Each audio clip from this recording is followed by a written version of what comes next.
যৌতুক খাইয়ে যারা নাপাক করছো জাহান্নামের আগুন ছাড়া পাক হবে। যারা যৌতুক খায়, যারা দেয়, যারা সহযোগিতা করে, সবাই জালেম, ছোট লোকের বাচ্চা, সবগুলো ডাকাত, সবগুলো চোর, সবগুলো ফকিন্নির বাচ্চা, সবগুলো বেহায়া বেলাজা, নারীর দুশ্মন, নবীজির দুশ্মন, দেশের দুশ্মন। আর কি কইলে লাজ হবে শিখাইয়া দাও। আর কেমনে কইলে লজ্জা হবে বলো? নিমক হারাম। আল্লাহ হেদায়েত দান করুন। মানুষের বরদোয়া লাগলে হেদায়েত খুব কম পায়।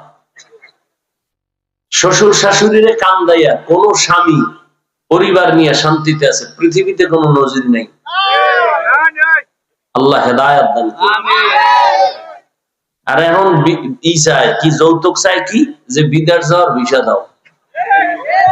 কই যাইতো বিদেশ যাইব, বউ লয়ে যাবি, কয় না থুয়ে যাবি কার দ্বারা, ছোট ভাই আছে না পাহারা দিবে।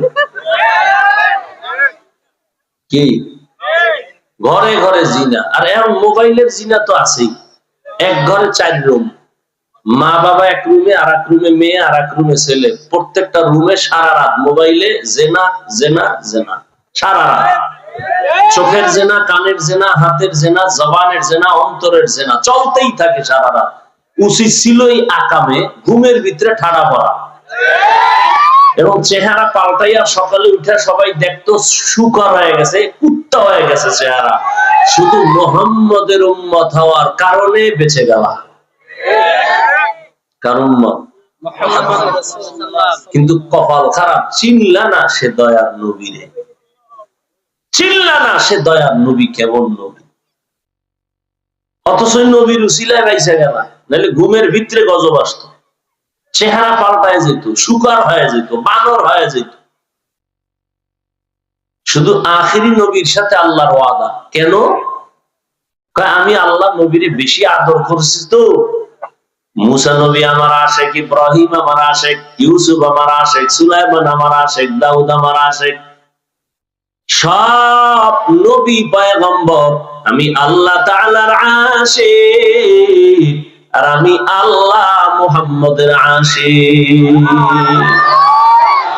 ইমামুল আউয়ালিন আল আখিরিন বাহরে সাদকা রাহমাতাল লিল আলামিন সাইয়্যিদুল কাউনাইন খাতমুল মুরসালিন আখির আমদ বুদে ফখরুল আউয়ালিন। রাগ করতেছেন আপনারা? যুবকেরা, আল্লাহ 2টা হাত দিছে, কামাই করে হালাল ভাবে খা। পরের বাড়িটা হারাম খাইয়া শান্তি আছে? কোন শান্তি।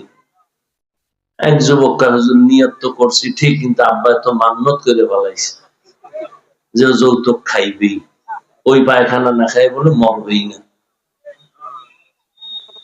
এই জন্যই তো বললাম শুরু থেকে, মা বাবা সন্তানের কারণে জাহান্নামে যাবে কিয়ামতের দিন, বহু আমলওয়ালা। এই জন্য বললাম ইমানের হালাত কি মাইয়া বলার বিয়ার সময় টের পাওয়া যায়। 5তলা বিল্ডিং কাঁপতেছে রাত্র 12টার পরে, পাশে মসজিদ, হুশ নাই। ইমাম সাহেব সজাগ হয়ে কেউ আজি সাহেব বিল্ডিং কাঁপতেছে, মসজিদ কাঁপতেছে, বিষয় কি? আজি সাহেবকে কেন দাওয়াত পান নাই? আমার বাড়ি না মেয়ের গায়ে হলুদ চলে ছাদে, আছে না নাই? সাইডের দিক দিয়ে পর্দা পর্দা লাগাইছে, দেওয়াল করছে কলা পাতা খেজুর পাতা দিয়ে পর্দা, ভিতরে দিয়া চাস্তো ভাই, মামতো ভাই, চাস্তো বোন, মামতো বোন, ফুয়াতো ভাই, ফুফাতো বোন, সদরঘাট সব বেপর্দা, ভেতরে সব চোখের জেনা, জবানের জেনা, দর্শন। চোখের দেখাকে কি বলে? দর্শন থেকেই হয় ধর্ষণ। দর্শন থেকে কি হয়? এজন্য ধর্ষণ বন্ধ করার জন্য আগে দর্শন বন্ধ করো। দর্শনকে বন্ধ করার জন্য কি বন্ধ করতে হবে? দর্শন।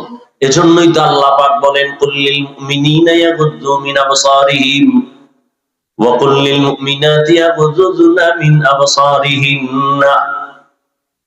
এই মুমিন, তোমাদের নজরের নিচে করে রাখো, বেগানার থেকে নিজের নজরকে হেফাজত করো। মুমিন বললে এখানে ছেলেও বুঝায়, মেয়েও বুঝায়, নারী পুরুষ সব। এরপর আবার আলাদা নারীদেরকে বলে, এই নারীরা বেগানার দিকে তাকাবি না, নজর নিচে রাখ, কারণ দর্শন থেকেই তো ধর্ষণ শুরু হয়ে যাবে। দর্শন বন্ধ করার জন্য দর্শনকে বন্ধ করো। রহমতের নবী ঘরে আছেন, পাশে আম্মা জান আয়েশা রাদিয়াল্লাহু তাআলা আনহা আছেন, আরো বিবি একজন অন্ধ সাহাবী ঢুকছেন বাড়ির মধ্যে। জানালা দিয়া তাকাইলেন, নবী বলেন, নজর নিচে করো রে বিবি। বলে, অন্ধ দেখে না। রহমতের নবী বলেন, ও বিবি, যদি সে তোমাদের দেখে না, তোমরা যে দেখো তাতেও গুনাহ হবে। দেখে দেখে যদি অন্তরে জিনার আবেগ উঠায় নাও, তাহলে তোমার কবিরা গুনাহ হয়ে যাবে। এজন্য ধর্ষণ বন্ধ করার জন্য দর্শন বন্ধ করো। বুঝাইতে বুঝাইতে কই গেলাম, ওই যে সন্তান বাজারে যে টাকাও হারাইছে, বাজারও করতে পারে নাই। জমিনের মধ্যে কিছু মানুষ আল্লাহ ঈমানের টাকা দিয়া পাঠাইছে, যাও জমিনে গিয়া আখিরাতের বাজার করো। নামাজের আমল, বাজার মানে আমল, নামাজের আমল, রোজার আমল, কবরে গেলে কাজে লাগবে, আখিরাতে কাজে লাগবে। কিন্তু কিছু দুনিয়াদার দুনিয়াতে আইসা দেখে এত সুন্দর সাজানো গুলশান, এত সুন্দর রং বেরঙের বাড়ি আর গাড়ি, এগুলো দেখতে দেখতে দেখতে দেখতে পাগল হইয়া আখিরাত আছে বলে মনেই নাই। এমন এমন অবস্থায় কিছু মুমিনেরা ঈমানেরও হারাইছে, ওই ছেলের মতো টাকা হারাইছে, ঈমানেরও খবর নাই।